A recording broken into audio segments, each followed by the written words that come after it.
I'm Erica, and I'm a landlord. Kinda.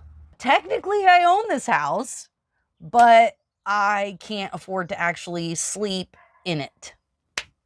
So that's how this got built. Technically, I live in this this little structure that I built here on the bike path on city property. The really convenient thing is that when my grandparents had the house built, it was the perfect location on the bike path. So now that it's constitutional to sleep on public property, I said, all right, well, I know how to solve this problem. I'll just sleep on the bike path and rent out my bedroom so that I can afford to, well, rent out my bedroom and the rest of the whole apartment so that I can afford to keep the house.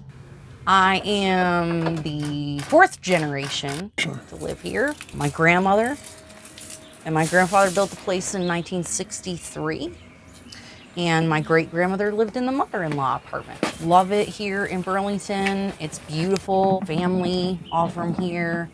But there's been a lot of changes over the last few years that have made it a lot harder to be landlords here. What kind of changes? Well, tax increases for one thing. Tax increase after tax increase after tax increase. It's literally like every single time you turn around or sneeze, the taxes are increased. It's like rabbits.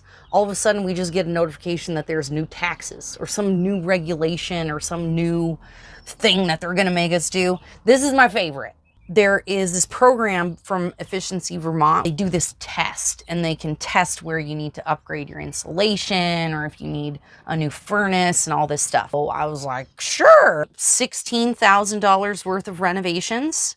They recommended $200 a year in savings on our gas bill. The whole house. 80 years to recoup the cost of those.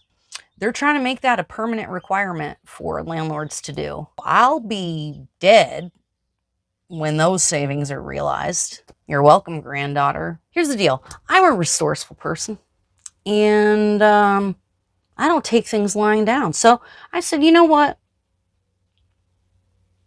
I'm just going to live on the bike path. It's totally legal to live on public property. Last year, we had to do some renovations for safety, you know, put a little stair under a window, add some railings down into the basement, stuff like that. And we had a bunch of scrap wood left over. So I built my lovely structure here. Look at, you got all this air right here, living, got the grass out there, getting the phytonutrients from the, you know, getting grounded really close to Mother Earth. I mean, I'm as close to Mother Earth as I could be without actually being on the earth. So, you know, it's a great way to remember where we come from and get back to our roots. In addition to the extra money we're making off renting out the whole house, I've come up with some other ways to make a little extra money off of this beast here. I'm real entrepreneurial, right? I told you I thought I could make some different money, some extra money. Can you picture your business advertised right here? Huh? Right here on the bike path for everybody to see? Perfect. Money. That's what I'm talking about. Boom. I sleep out here, hang out here. The Wi-Fi signal's really good, so I can do my workout here even. And I just shower in the bathroom in the basement and hang out. Why don't you just live in the basement? Oh, you'd think that I could do that, but there's these silly rules that the ceiling has to be a certain height.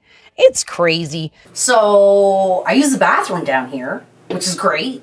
The bathroom was built, you know, years ago when my grandparents still live here, but it has to be a direct vent furnace, so we got to make it all go out this window instead of the chimney. And so it's basically just like, yeah, you have this whole huge basement with multiple doors and windows, but you can't use it anyway because... And the fire marshal came for an inspection, And he said, and he freaked out. He totally freaked out. He actually got really mad at me. He was like, you can't live down here. Ah! And yeah, there's 2 doors and 3 windows. The windows aren't big enough. And the doors are not windows. And therefore, they are not included as forms of egress. So, therefore, ergo, I'm not allowed to sleep down there. So my grandparents actually built the basement to be extra bedrooms. So you used to be able to sleep down there. The ceiling height is an issue, the egress is an issue, and then we would have to buy a new furnace. There's just not really a way to live in the basement. I don't think I'd want to anyway. We've got a tenant that's awful. Susan. She's awful. So my grandparents had that gazebo built, and they even had a horse and chickens and goats out here. Who's that? Susan. So why do you dislike this Susan person so much?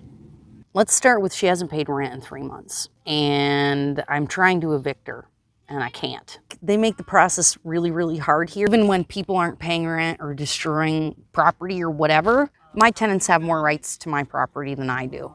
I've considered becoming a tenant of myself, hoping that maybe that would give me rights to my property more, since my tenants seem to have more. But then I was told by my lawyer I couldn't do that. But yeah, they're actually even trying to get rid of no fault evictions. They make it sound bad, no fault eviction, but you know, I own this house. Long day landlording, fixing stuff, putting stuff in a way, making sure things are safe for my tenants. So I'm gonna kick back, catch me a pigeon or 2, eat some dinner, and you know, roll out my mat here, get a good night's sleep.